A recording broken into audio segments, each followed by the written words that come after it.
یہ کہانی ہے ایک سیٹھ کی جو بہت بڑا تاجر تھا۔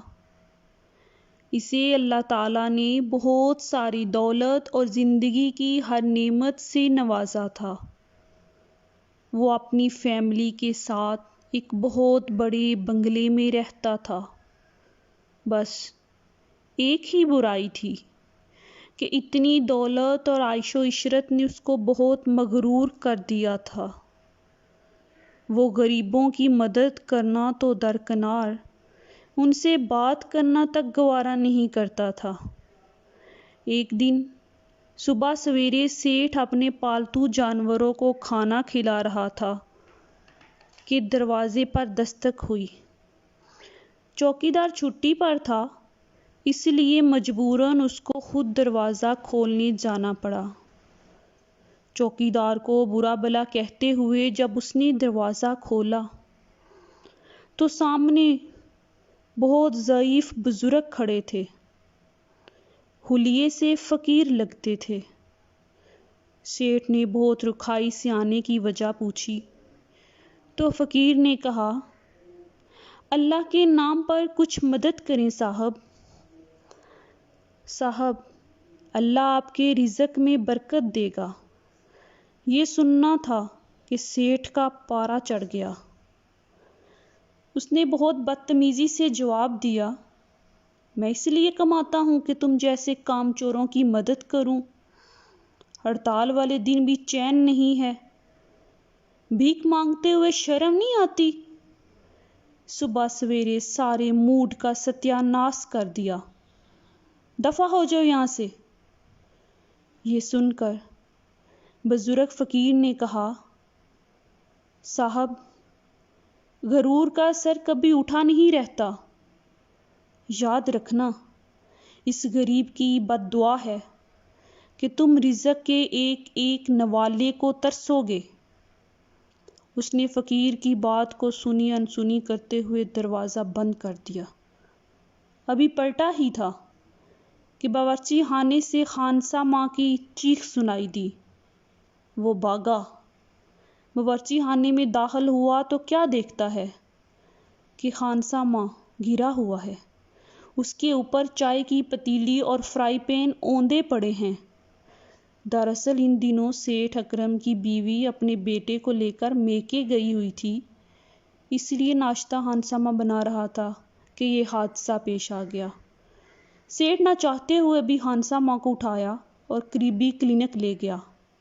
اس کے دونوں ہاتھ بری طرح جل گئے تھے۔ مجبوراً اس کو بھی چھٹی دینی پڑی۔ سیٹھ کو خود تو کچھ بنانا نہیں آتا تھا، اسی لیے سوچا کہ آفس جا کر کچھ کھا لوں گا۔ پھر خیال آیا، آج تو ہڑتال ہے، آفس کہاں کھلا ہوگا۔ اس نے سوچا کہ ناشتہ نہ صحیح دودھ ہی پی لیتا ہوں۔ ابھی باورچی خانے میں قدم رکھا تھا کہ آہٹ سن کر بلی محترمہ نہ جانے کب سے، کتنی دیر سے دودھ کی دعوت اڑا رہی تھی، تیزی سے کھڑکی کی طرف بھاگی اور پیچھے بچے ہوئے دودھ کی پتیلی بھی گرا گئی۔ بلی کو اچھی طرح برا بھلا کہنے کے بعد سیٹھ نے فیصلہ کیا کہ کچھ دیر ٹی وی دیکھا جائے، بعد میں سوچیں گے کہ کیا کھانا ہے۔ ٹی وی دیکھتے نہ جانے کتنی دیر گزر گئی۔ اچانک ان کی نظر گھڑی پر پڑی تو پتہ چلا دوپہر کا 1:30 بج چکا ہے۔ اب تو چوہے بلیوں نے ان کے پیٹ میں ناچ ناچ کر حد ہی کر دی تھی۔ خیر، ایک بار پھر باورچی خانے کی تلاشی لینے کی ٹھانی اور کافی ڈھونڈنے کے بعد باورچی خانے سے ایک بسکٹ کا ڈبہ مل ہی گیا۔ اس نے پہلا بسکٹ نکالا ہی تھا، ان بسکٹ پر کوئی چیز حرکت کرتی ہوئی محسوس ہوئی۔ غور سے دیکھا تو پتہ چلا بسکٹ کا ڈبہ چیونٹیوں سے بھرا ہوا تھا۔ آدھے سے زیادہ بسکٹوں کو چیونٹیاں کھا کر بربرا کر چکی تھیں۔ سیٹھ غصے سے دانت پیس کر رہ گیا۔ اسے سمجھ نہیں آ رہا تھا کہ کیا کرے۔ بھوک نے زیادہ ستانا شروع کیا تو سیٹھ نے دل پر پتھر رکھ کر فیصلہ کیا کہ گھر کے قریب واقع چھوٹے سے ہوٹل سے کھانا لے آنا چاہیے۔ اس کی خوش قسمتی تھی کہ ہڑتال والے دن بھی ہوٹل کھلا ہوا تھا، مگر اس کی بد قسمتی کہ اس نے ایک نوالا ہی لیا تھا۔ نہاری کی پلیٹ میں ایک چیز سے تیرتی ہوئی محسوس ہوئی۔ الٹ پلٹ کر دیکھا تو پتہ چلا ایک موٹا تازہ کاکروچ کھانے کی پلیٹ میں اس کا منہ چڑھا رہا تھا۔ یہ دیکھنا تھا کہ وہ کہہ نہ روک سکا۔ اسے سمجھ نہیں آ رہا تھا یہ سب کیا ہو رہا ہے۔ اتنا بڑا تاجر جس کے گھر میں دولت کی ریل پیل تھی، روٹی کے ایک ایک نوالے کو ترس رہا تھا۔ اچانک اس کے ذہن میں فقیر کی بد دعا کے الفاظ گونجنے لگے۔ اسے احساس ہوا صبح ان کے گھر پر سوالی بھر کر آنے والا کوئی عام فقیر نہیں، بلکہ اللہ کے نیک بزرگ تھے، اور یہ انہی کی بے عزتی کرنے کی سزا تھی جو سیٹھ بھگت رہا تھا۔ یہ خیال آتے ہی اس نے گاڑی نکالی اور ضعیف فقیر کو ڈھونڈنے نکل کھڑا ہوا۔ شام سے رات ہو گئی مگر بزرگ کا کہیں پتہ نہیں چلا۔ اچانک اس کو فٹ پاتھ کے قریب ایک خستہ حال جھونپڑی نظر آئی جس میں ہلکی ہلکی روشنی تھی۔ وہ گاڑی سے اترا اور جھونپڑی میں داخل ہو گیا۔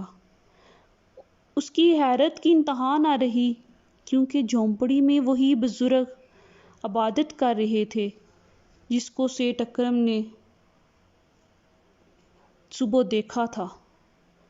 سیٹھ اکرم نے روتے ہوئے بزرگ سے معافی مانگی اور وعدہ کیا آئندہ وہ کبھی غرور نہیں کرے گا، کیونکہ دولت کی کوئی حقیقت نہیں، اصل حقیقت تو انسان کے اعمال، کردار اور اخلاق کی ہے۔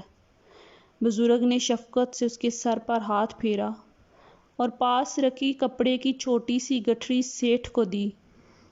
سیٹھ نے گٹھڑی کھولی تو اس میں روکھی روٹی اور اچار کا ٹکڑا رکھا تھا۔ اس کے ساتھ بزرگ نے مٹی کے پیالے میں پانی ڈالا اور اس کے پاس رکھ دیا۔ سیٹھ نے بزرگ کا شکریہ ادا کیا اور خوب پیٹ بھر کر کھانا کھایا۔ آج اس کو یہ کھانا 5 اسٹار ہوٹل کے کھانے سے بھی زیادہ لذیذ لگ رہا تھا۔ سیٹھ نے اللہ تعالیٰ کا لاکھ لاکھ شکر ادا کیا کہ اس نے انہیں سیدھی راستے